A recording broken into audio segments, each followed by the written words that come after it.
Welcome to Module 5, Reclaim Your Identity. One of the most damaging things about a trauma bond is not just the pain. It's the way the relationship slowly disconnects you from yourself. Your confidence changes, your voice gets quieter, you start second-guessing your instincts. And over time, you may find yourself asking a very difficult question. What happened to the person that I used to be? But here is the truth. That person did not disappear. They were simply buried under confusion and emotional stress. And in this step, we begin uncovering them again.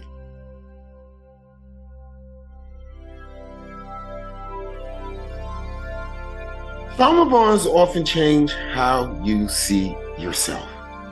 You may start questioning your judgment. You may start wondering if you are too sensitive, if you're too emotional, if you are too demanding. You may even begin believing that you are the problem. But many survivors later realize something very, very important. The relationship slowly trained them to doubt themselves. Small criticisms, subtle blame, conversations that leave you feeling confused instead of understood. Over time, that environment can slowly erode your confidence until the person you once were starts feeling very far, far away.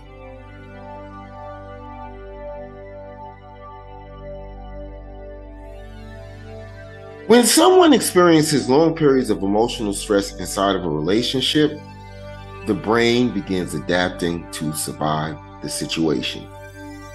You may become more cautious about speaking up, more careful about expressing needs, more focused on keeping the peace. These adaptations are survival responses.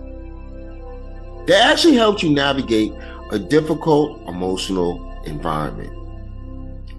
But once you begin breaking the trauma bond, those survival patterns no longer need to control you.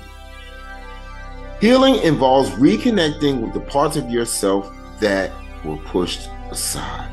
Things like your confidence, your interests, your instincts, your voice.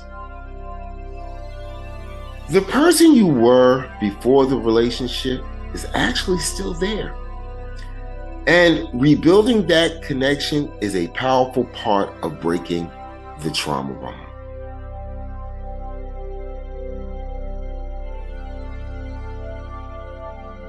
I love this exercise, the identity rebuild.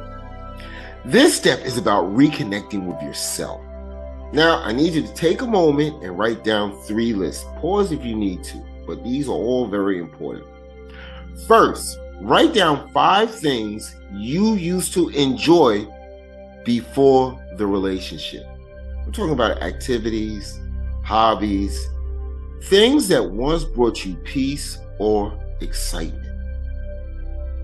Now, second, write down 5 strengths you know that you have. Qualities that actually describe you at your best. Maybe you're compassionate. Maybe you are resilient. Maybe you're creative. Maybe you are determined. Now, third, and this one is just as important as the first 2, I need you to write down 5 boundaries you now understand and that you will never ignore again. These are the lessons you are taking forward, not as regret, but as wisdom. See, this exercise helps you see something very, very clearly. You are not starting over. You are rebuilding with greater awareness. See, trauma bonds can make people feel like they lost themselves. But healing Healing is not about becoming a completely different person. It's actually about reconnecting with the strength that was always there. The more you rebuild that connection with yourself, the less power that old relationship holds. Now, in the next module, we're going to talk about something that many survivors experience. That moment when the person suddenly returns. The message, the apology, the sudden attention. This is often called the Hoover. And understanding that moment can protect your healing. Now, take your time with today's exercise. You are not just leaving something behind. You are rebuilding yourself.